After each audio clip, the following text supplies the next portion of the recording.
Shalom, selamat pagi Bapak Ibu dimanapun saat ini berada. Renungan pada pagi hari ini terambil di dalam kitab Kisah Para Rasul pasal 27 ayat 27 sampai dengan 44. Namun saya membaca satu ayat 34. Karena itu aku menasihatkan kamu supaya kamu makan dahulu. Hal itu perlu untuk keselamatanmu. Tidak seorang pun di antara kamu akan kehilangan sehelai pun dari rambut kepalanya. Saya beri judul renungan pagi hari ini yaitu tentang tantangan badai kehidupan. Renungan kali ini mengetengahkan tentang detik-detik ketegangan yang dialami oleh Paulus beserta 276 orang saat berada di sebuah kapal.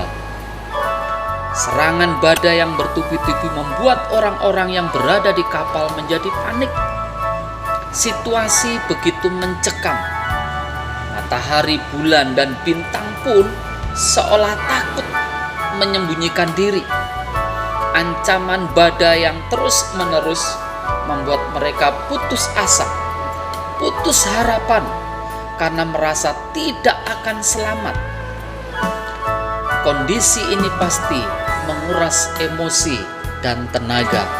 Selama 14 hari mereka hanya menanti-nanti sambil menahan lapar.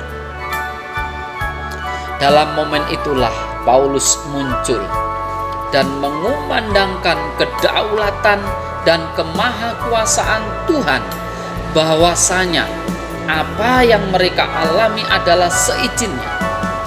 Keyakinan Paulus akan firman Allah sangat menegarkan hati banyak orang.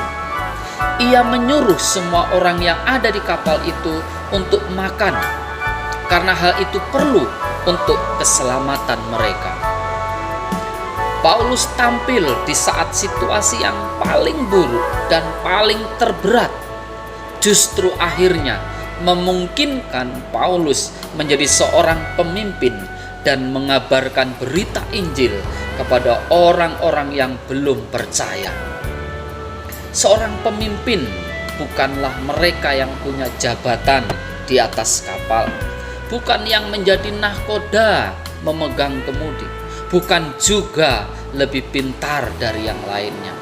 Namun Paulus punya satu keyakinan yang kokoh dan kuat, bahwa dia punya Tuhan yang sanggup melepaskan goncangan badai yang begitu hebat.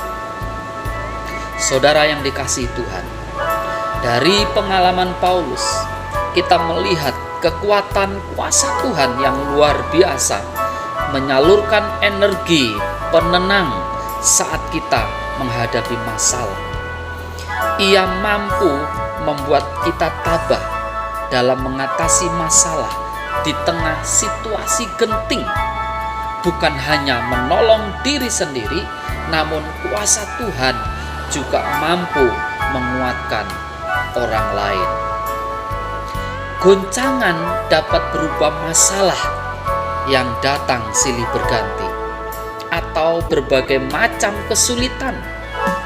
Namun di saat kita menghadapinya, jangan menjadi gentar atau takut. Sebab Tuhan tidak pernah meninggalkan kita. Dia peduli dan tahu setiap hal yang menimpa kita.